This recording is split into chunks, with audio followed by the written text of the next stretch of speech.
morning. Today we're going to continue Galatians chapter 5. Been speaking about if we walk in the Spirit, we will not fulfill the lusts of the flesh. And so we're on verse 20 and continuing with some of the works of the flesh that are listed here. And please do bear in mind that all what is mentioned here about the works of the flesh are not brought up today or like written in Scripture so that anybody who may be found practicing these things that, God wants to condemn you and he wants to punish you. No, he's just saying that, in a sense, that he'd like to address the issues in our lives because he wants to help us to deal with these things and put these things behind us so that we may walk a life in the Spirit which will lead us into the light and into fellowship with God.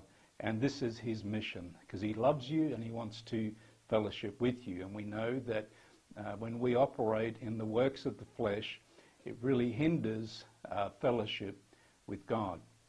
In verse 20 it reads, idolatry, sorcery, hatred, contentions, jealousies, outbursts of wrath, selfish ambitions, dissensions, and heresies.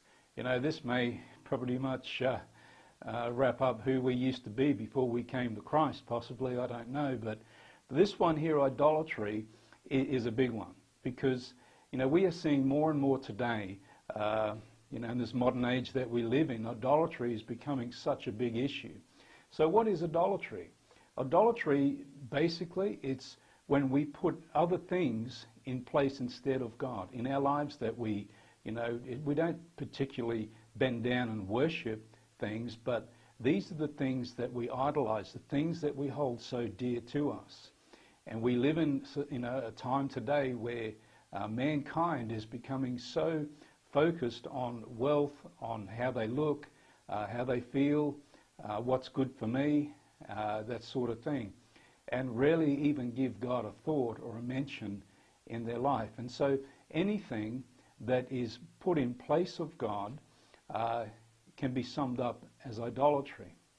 And so idolatry also is the worship of false gods and false religions. And so a person may be bound in the area of worshipping a false god that is related to a false religion.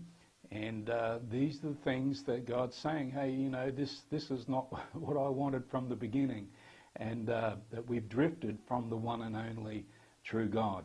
So it also means the worship of mammon.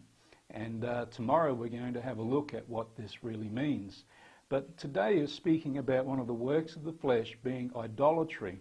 And this idolatry, all this we pursue in the area of adultery, that things that we place before God or even instead of God, or even worse, that it is as if it is our God. And so tomorrow I'm going to go through a few things that's going to, I believe, explain it a little bit more. Anyway, I'll see you tomorrow and have a great day. Bye-bye.